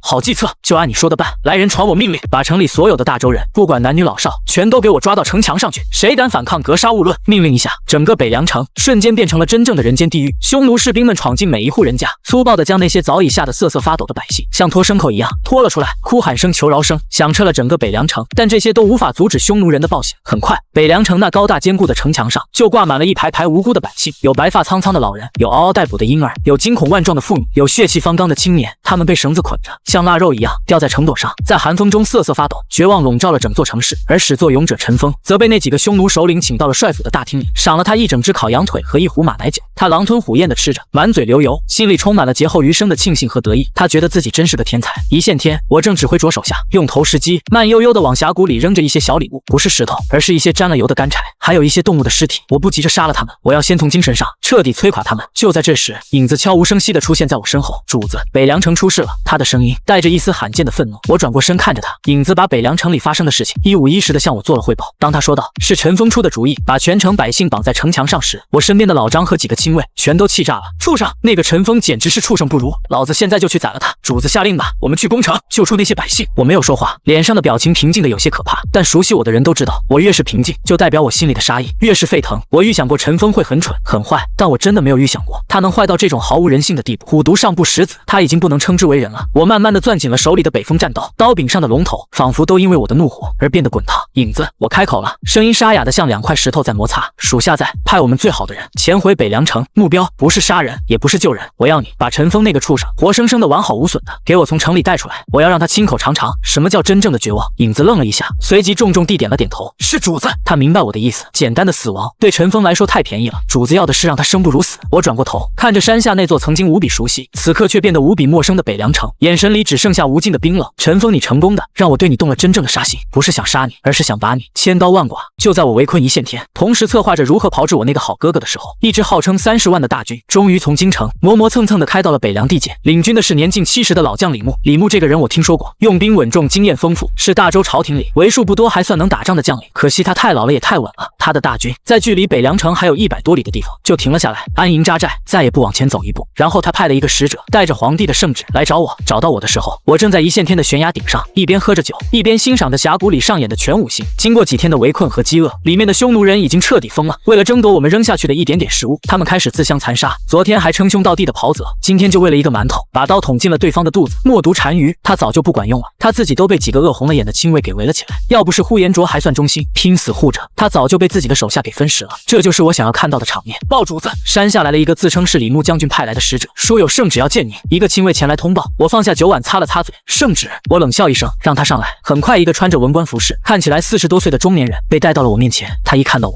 先是愣了一下，大概是没想到传说中的屠夫陈渊看起来这么年轻。随即他清了清嗓子，摆出一副官老爷的架子，从怀里掏出一卷黄色的绸缎，展开就准备念。圣旨在此。陈渊接旨。等等，我抬手打断了他。那使者眉头一皱，不悦地说道：陈将军，面见圣旨，为何不跪？我像是听到了什么天大的笑话，哈哈大笑起来。周围的大雪龙骑士兵们也跟着哄堂大笑，笑声里充满了毫不掩饰的嘲弄。那使者的脸瞬间涨成了猪肝色，他在京城里何曾受过这种待遇？你们放肆！藐视圣旨，形同谋反，你们可知罪？他色厉内荏地吼道：谋反！我止住笑，站起身，一步一步地走到他面前。我比他高一个头，常年征战带来的压迫感让他不由自主地后退了2步。这位大人，你是不是搞错了一件事？我盯着他的眼睛，一字一顿地说道：我陈渊早在半个月前就跟陈家断了亲，跟这个大周朝廷也断了关系。我现在就是一个无君无父的草民，你拿着皇帝的圣旨来让我一个草民下跪，不觉得可笑吗？你使者被我噎得说不出话来，额头上渗出了冷汗。他来之前只知道皇帝要嘉奖陈渊，让他配合李牧将军收复北凉，他哪里知道这里面还有这么多道道。圣旨上写了什么？我大概也猜得到，无非就是先夸我几句，然后给我封个王，许点好处，最后让我听从李牧的调遣，去给他们当枪使，对不对？使者的嘴巴张了张，眼神里的惊骇说明我猜的8、9不离10。回去告诉李牧，也告诉京城里那位皇帝陛下。我的声音冷了下来，想让我收复北凉可以，想让我把匈奴人赶尽杀绝也可以，但是让我听别人的指挥门都没有。这北凉是我陈渊的地盘，我想怎么打就怎么打，谁要是敢在我面前指手画脚，我拔出北风战刀，当的一声插在他面前的地上，刀身兀自颤动不休。这把刀不介意多一个祭品。那使者吓得两腿一软，一屁股坐在了地上，裤裆里传来一股骚臭味。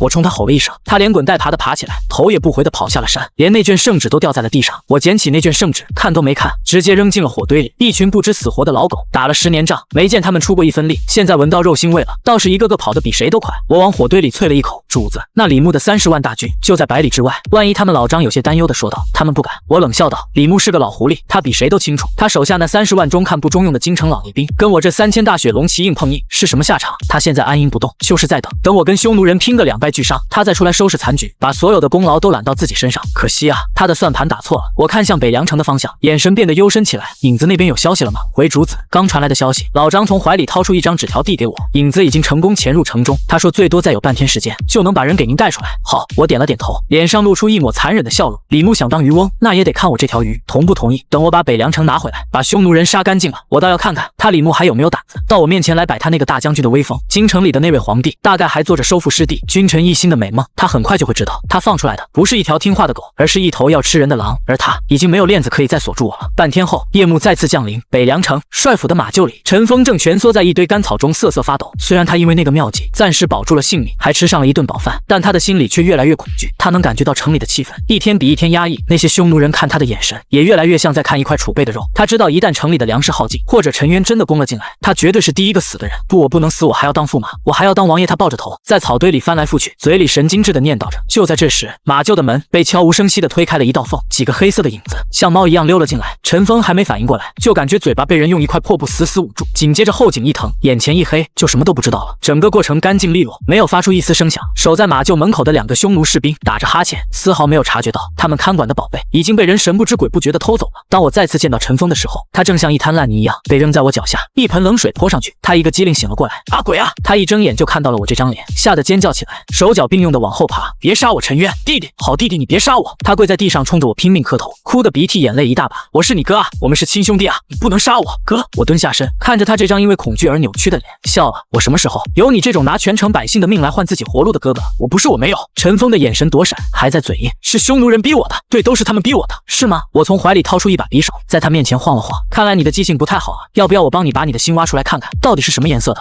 不要！陈峰吓得魂飞魄散，裤裆里瞬间湿了一大片。我都说是我想出来的主意，我错了弟弟，我真的错了，你饶了我这一次吧，我再也不敢了。他抱着我的腿，哭得像个3岁的孩子，看着他这副懦弱无能、卑贱如狗的模样，我心里最后那一丝怒火也消失了，取而代之的是一种彻骨的悲哀和厌恶。我怎么会有这种哥哥？陈家怎么会生出这种东西？我一脚把他踹开，站起身，懒得再多看他一眼。老张，在主子，把他给我洗干净，换身像样点的衣服，穿上他那身来北凉时崭新华丽的铠甲。我淡淡的吩咐道。陈峰一愣，随即脸上露出了狂喜的表情。给我换衣服，穿铠甲，这是要放了我吗？他觉得我肯定是心软了，毕竟我们是亲兄弟，血浓于水啊！谢谢弟弟，谢谢弟弟！他激动的语无伦次。我就知道你不会不管我的，你放心，等我回了京城，我一定在父皇和长公主面前替你美言几句，让你也加官进爵。到了这个时候，他竟然还做着他的春秋大梦。老张和周围的亲卫们都用一种看白痴的眼神看着他，我没理他，只是继续说道：“给他喂饱饭，喝足酒，让他看起来精神一点，威风一点。”是主子。老张应了一声，就叫人把陈峰拖了下去。陈峰被拖走的时候，还一个劲的冲我喊着：“弟弟，你放心，哥哥以后一定报答你。”主子，您真的要放了他？一个亲卫忍不住问道。放了他？我转过头看着他笑了。你们觉得我像是那么心慈手软的人吗？我让他吃饱喝足，穿上铠甲，只是为了让他死的时候能体面一点。毕竟他马上就要派上他这辈子最大的用场了。一个时辰后，北凉城的南门外，一个身穿崭新华丽铠甲、骑着高头大马的将军，在数百名手持火把的亲兵护卫下，缓缓地向城门靠近。正是威风凛凛的陈峰。他吃饱喝足，身上那套华丽的铠甲在火光的映照下闪闪发光。他挺直了腰杆，努力做出一副大将军的派头。虽然他心里还是有点发毛，不知道我到底要让他干什么，但我跟他说，只要他办好好这件事，以前的事就一笔勾销。这个诱惑太大了，他只能硬着头皮上。站住什么人？城墙上的匈奴守军很快就发现了他们，大声喝问道：“瞎了你的狗眼！”陈峰还没开口，他身边的亲兵有我的大雪龙骑假扮，就指着城墙，破口大骂，睁大眼睛看看，这是谁？这是你们单于清风的百夫长陈峰陈将军。城墙上的匈奴人探头一看，果然是那条熟悉的狗，只是这条狗今天怎么穿的人模狗样的？你们想干什么？一个匈奴军官警惕地问道。干什么？奉单于之命出城办事。假扮亲兵的百夫长举起一块金光闪闪的令牌，这是单于的金牌。我们刚从一线天回来，有天大的好消息要向城里的各位将军禀报，还不快快打开城门！那块金牌是之前从一个匈奴信使身上缴获的，默读的贴身令牌。城墙上的匈奴军官将信将疑，他派人去跟留守的几个首领汇报。那几个首领一听单于派人回来了，还有好消息，他们也顾不上多想，连忙下令快打开城门，让他们进来。他们太需要一个好消息来稳定现在已经濒临崩溃的军心了。是啊，沉重的城门缓缓地打开了一道缝。陈峰看着那道打开的缝隙，心里长长的舒了一口气。看来我那个弟弟还真没骗我。他催马就准备第一个进城，然而就在他走到城门洞口的那一刻，他突然感觉自己的后背被一个冰冷坚硬的东西死死地顶住了。他僵硬地回过头，看到那个一直跟在他身边的亲兵百夫长，也就是我的亲卫队长，正用一把上了弦的手弩冷冷地对着他。你们要干什么？陈峰的声音瞬间变了调。陈大将军。那亲卫队长笑了，笑得无比残忍。我们王爷说了，你这辈子做的唯一一件有用的事，就是用你的命为我们打开这扇城门。现在你可以去死了。说完，他扣动了扳机，噗，一支短矢从背后洞穿了陈峰的心脏。陈峰的眼睛猛地瞪大，脸上充满了不敢置信。他低下头，看着从自己胸口那华丽铠甲的缝隙里冒出来的一节带血的箭头。魏魏神，他想问为什么，但他已经没有机会了。他的身体晃了晃，一头从马背上栽了下来，正好倒在刚刚打开的城门中间，死不瞑目。城里的匈奴人看到这一幕，全都傻了。而就在他们发愣的这一瞬间，杀！一声惊天动地的呐喊从我们这边响起。我一马当先，提着北风战刀，如同一道黑色的闪电，冲向了那道为我们敞开的地狱之门。身后3000大雪龙骑紧随而至，城门大开，再无阻碍。我一马当先，第一个冲进了阔别已久的北凉城。北凉城，我陈元回来了！一声长啸如同龙吟，响彻夜空。手中的北风战刀早已饥渴难耐，一个堵在门洞里还没反应过来的匈奴百夫长被我连人带刀直接劈成了2半。温热的鲜血溅了我一身，却只让我感觉到了无尽的快意。杀！我身后的3000大雪龙骑如同一股势不可挡的钢铁洪流，瞬间涌入了城内。他们手中的长枪组成了一片死亡的森林，所到之处人仰马翻，血肉横飞。城门口的匈奴守军根本没来得及组织起任何有效的抵抗，就在一个照面间被我们冲得七零八落，溃不成军。他们被饥饿和恐惧折磨了太久，士气早已跌到了谷底。此刻面对我们这群如同猛虎下山一般的煞神，他们连拔刀的勇气都没有了。很多人扔下武器转身就跑，嘴里发出惊恐的尖叫。是陈渊，那个魔鬼杀进来了！跑啊，快跑啊！整个北凉城瞬间乱成了一锅粥。我没有去追杀那些溃兵，我的目标只有一个帅府，擒贼先擒王。只要杀了那几个留守的匈奴首领，剩下的不过是一群待宰的羔羊。老张，带1000人控制四方城门，不许放跑一个。李二牛，带1000人去解救城墙上的百姓，剩下的人跟我来，踏平帅府。我迅速下达了命令，然后催动踏雪，沿着记忆中最熟悉的那条朱雀大街，向着帅府的方向狂奔而去。沿途不断有匈奴士兵像没头的苍蝇一样从各个巷子里冲出来，我连看都懒得看他们一眼，手中的北风战刀只是一遍又一遍的机械的挥出，劈砍刺，每一个动作都简洁到了极致，也致命到了极致。我的身后留下了一条由尸体和鲜血铺就的道路，帅府近在眼前。留守的几个匈奴首领显然也得到了消息，他们集结了府中最后的300多名亲卫，在帅府门口摆开了一个绝望的阵势。为首的那个匈奴将领看到我单人独骑，如入无人之境般的杀过来，眼睛都红了。放箭，给我放箭，射死他！他声嘶力竭地吼道。数十支箭矢带着尖锐的破空声朝我射来，我冷笑一声，不闪不避，只是将身子往马背上一俯，同时挥动手中的战刀，舞成一团密不透风的刀网。叮叮当当，一阵清脆的金属碰撞声响起，所有的箭矢都被我悉数隔开。就在他们愣神的这一瞬间，我已经冲到了他们面前。死！我一声暴喝，人箭马逝，如同一颗炮弹，狠狠地撞进了他们的阵型之中。噗噗噗，长刀过处，残肢断臂四处横飞。我仿佛又回到了10年前第一次上战场的时候，那时候的我也是这样，一个人一把刀，面对着数倍于我的敌人。不同的是，那时候的我心里还有恐惧，还有彷徨，而现在的我心里只剩下无尽的杀意。那几个匈奴首领也算悍勇，他们见跑不掉了，一个个嚎叫着，挥舞着弯刀，从3个方向同时向我扑来。来得好！我大笑一声，不退反进，迎着最左边那个首领一刀劈了过去。那首领举刀格挡，当的一声巨响，他的弯刀应声而断。我的北风战刀于是不减，从他的肩膀斜斜的劈入，一直划到他的腰腹。那首领脸上的表情瞬间凝固，然后他的身体就这么诡异的分成了2半。另外2个首领看到这一幕，吓得肝胆俱裂，转身就想跑，晚了！我反手一刀，刀被狠狠地抽在其中一人的后心，他惨叫一声，向前飞出数米，口喷鲜血，眼看是活不成了，只剩下最后一个。他已经跑到了帅府的台阶上，眼看就要逃进去了。我冷哼一声，左手从马鞍旁抄起一把早已准备好的短矛，想也不想就奋力掷了出去。嗖，短矛在空中划过一道笔直的黑线，精准无比的从那名首领的后心穿胸而过，巨大的力道带着他的身体将他死死地钉在了帅府那朱红色的大门之上。至此，城内所有匈奴将领尽数伏诛。我勒住踏雪，环顾四周，帅府门前尸横遍野，血流成河，而我